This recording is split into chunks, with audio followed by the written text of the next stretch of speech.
All right, let's look at exercise 511.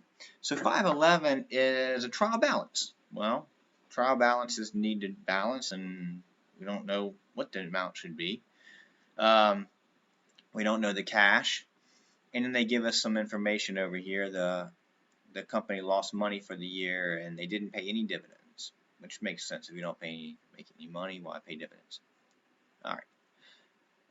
First thing I do is I like to figure out what goes in the cash. So if we add up all the credits, we get the total, and uh, our total, if we add all these up, is 70,500. So if I add up all of the credits, I get 70,500, right? So that means this side needs to be 70,500. So if you add all these up, it comes to 63,650.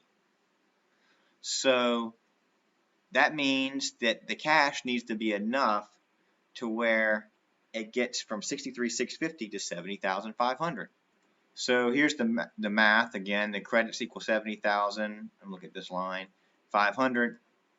The debits equal 63,650. That means the cash must equal 6850. That's how you figure the cash out. So I like to knock that out of the way, and get these out of the way so that we can just focus on, making a balance sheet. Now the income is told as a loss, and that makes sense. We could figure that they didn't need to tell us this if you want to know the truth. We could have figured out that on our own by taking the revenue minus these expenses. So if we take 10,000 minus 9,000 minus 1,400 minus 1,200 minus 900, you get a negative 2,500. So we would have figured that out anyways, but it was nice to let us know.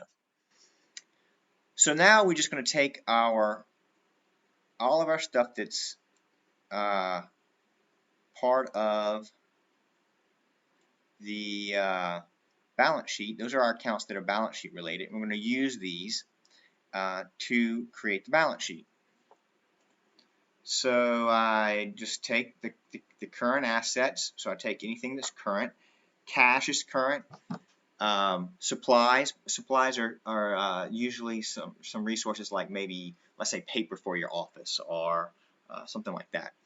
That you go through, like if you run in a tax office, our supplies were always paper and ink and stuff like that, so that we would have what we needed when we needed to prepare the returns. And then you have your prepaid insurance. Like I said, that's a current asset. We talked about that already. So there's our current assets. Then equipment, of course, minus accumulated depreciation. That was all provided.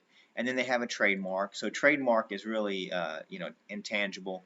But when there's only one thing in each of these, they don't usually put a separate breakdown. So they just put the equipment and the trademarks in there, but they don't put intangibles and property, plant, equipment, because there's only one thing in them. So this gives me our total assets. Liabilities, we have my accounts payable. Anything payable is going to be current liability if you're going to pay it within a year.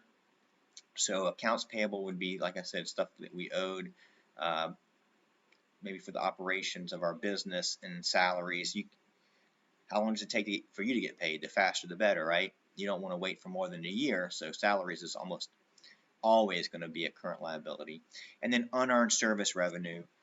So if someone paid us in advance, that would make it a current liability, because we would have to do that work. We haven't earned the work yet. We haven't earned the revenue, so that's not revenue. So we have to do that. And usually if somebody prepays you, they want the work done really fast, much less than a year. Long-term liabilities, we have the bonds, right? So bonds, again, we talked about that, are usually 5 or longer years. And so the only thing we have left is the retained earnings. So let's see, here we are. So we already figured out the net income. They told us, but we figured it out anyhow.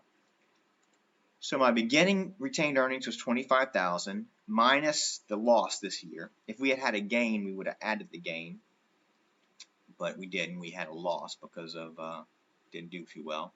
And then we subtract the dividends. So there were no dividends. So the 22,500. That's what we put here. And if you do that, then your liabilities and equity will equal your assets.